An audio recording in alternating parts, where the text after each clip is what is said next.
Hace miles de años, cuando la humanidad aún hablaba un solo idioma, los hombres intentaron construir una ciudad que llegara hasta el cielo, no para adorar a Dios, sino para reemplazarlo. La Biblia lo llama Babel, la arqueología la conoce como Babilonia, y la historia la recuerda como el origen de las naciones. Pero ¿se existió realmente la Torre de Babel? ¿Dónde estaba ubicada? ¿Y por qué razón Dios decidió confundir las lenguas del mundo? Hoy vamos a reconstruir uno de los eventos más misteriosos y fascinantes del libro del Génesis, explorando la historia, la arqueología y su profundo significado. Acompáñame a descubrir la verdadera historia detrás de la Torre de Babel. Después del gran diluvio, la humanidad comenzó a crecer de nuevo.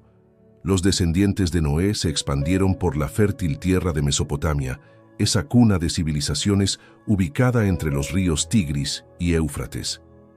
Era una región próspera, un lugar perfecto para fundar ciudades, para levantar imperios, y fue allí en medio de una gran llanura, donde los hombres tuvieron una idea ambiciosa. Se dijeron unos a otros: edifiquemos una ciudad y una torre cuya cima llegue hasta el cielo. Así nos haremos un nombre famoso y no seremos dispersados por toda la tierra. Su intención era clara. No querían obedecer el mandato de Dios. Dios les había dicho: fructifiquen, multiplíquense y llenen la tierra. Pero ellos deseaban quedarse juntos, centralizar su poder, controlar, gobernar. En su corazón anhelaban ser como dioses. Ahora, cuando pensamos en la Torre de Babel, ¿qué imagen nos viene a la mente? Probablemente una torre cilíndrica interminable. Pero, ¿qué era realmente?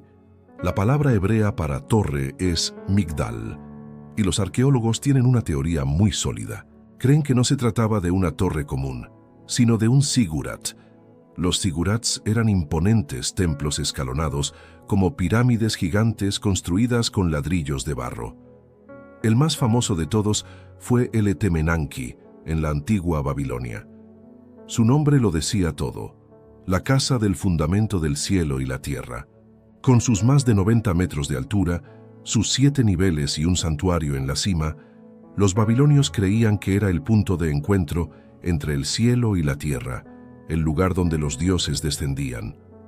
La Torre de Babel no era solo un edificio, era un poderoso símbolo de orgullo, de poder y, en última instancia, de rebelión contra lo divino.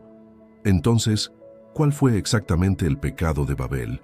Es importante aclarar que el problema no era la construcción en sí, no era la tecnología, ni la arquitectura, ni el deseo humano de progresar. El verdadero problema residía en la intención del corazón.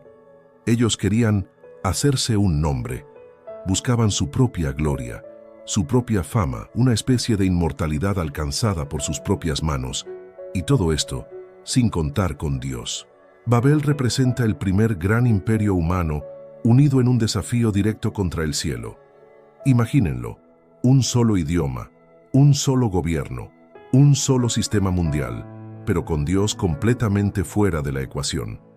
Fue, en esencia, el primer intento de globalismo secular, un proyecto de unidad basado únicamente en la fuerza y la ambición humanas. Y fue entonces cuando Dios decidió intervenir. La Biblia dice que descendió Jehová para ver la ciudad y la torre que edificaban los hijos de los hombres. Es una imagen poderosa. Dios no bajó para destruir la torre con fuego y furia, sino para dividir a los hombres de una manera mucho más sutil y efectiva. Confundió sus lenguas. De un momento a otro, el idioma que los unía se convirtió en una barrera insuperable. Ya no se entendían entre ellos. La comunicación, base de cualquier proyecto colaborativo, se hizo imposible. No podían seguir trabajando juntos, no podían coordinar sus esfuerzos, no podían gobernar como uno solo. El gran proyecto de Babel colapsó por su propio peso, y la humanidad, tal como Dios lo había planeado desde el principio, se dispersó por toda la faz de la tierra. Por eso, la ciudad recibió el nombre de Babel, que en hebreo suena muy parecido a la palabra confundir. Este relato nos deja una pregunta fascinante. ¿Qué dice la ciencia moderna sobre el origen de los idiomas? Los lingüistas hoy reconocen que las miles de lenguas del mundo parecen agruparse en grandes familias, como la indoeuropea, la semítica, la africana o la asiática, sugiriendo que podrían tener un tronco común ancestral.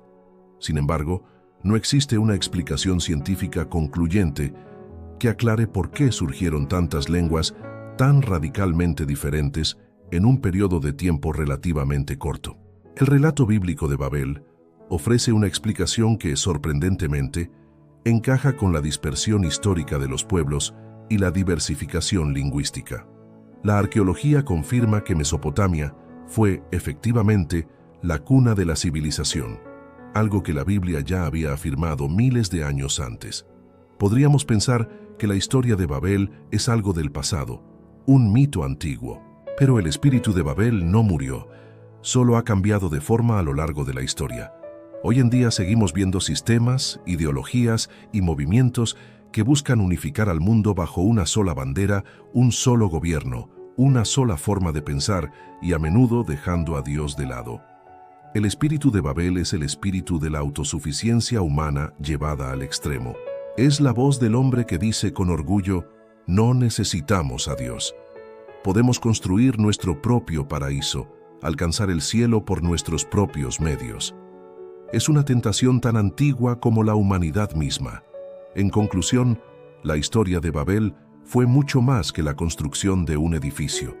Fue el día en que la humanidad, en su soberbia, quiso tocar el cielo, y Dios, en su sabiduría, le recordó quién tiene verdaderamente el control.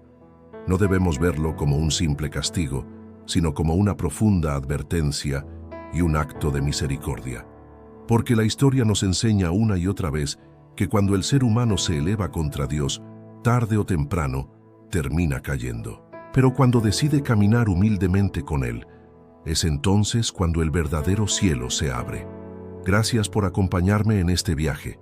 Si te ha gustado, no olvides suscribirte y activar las notificaciones para más historias como esta. Hasta la próxima.